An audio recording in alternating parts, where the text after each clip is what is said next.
রৌদ্রবাদল মাথায় নিয়ে ফসল ফলায় চাষি, অন্তরে কি দেয় না খোঁচা ওদের মলিন হাসি।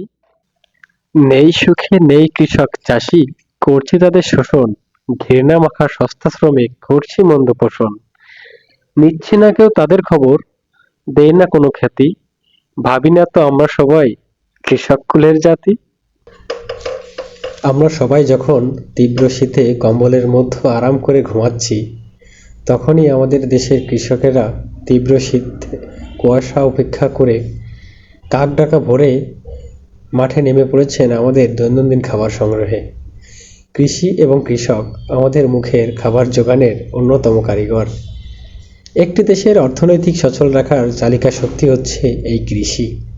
বাংলাদেশের কর্মসংস্থানের সব থেকে বড় খাত হচ্ছে কৃষি। 2018 সালের বাংলাদেশের অর্থনৈতিক সমীক্ষার তথ্যমতে এটি মোট শ্রমশক্তির 40.6% যোগান দিয়ে থাকে এদেশের কৃষি।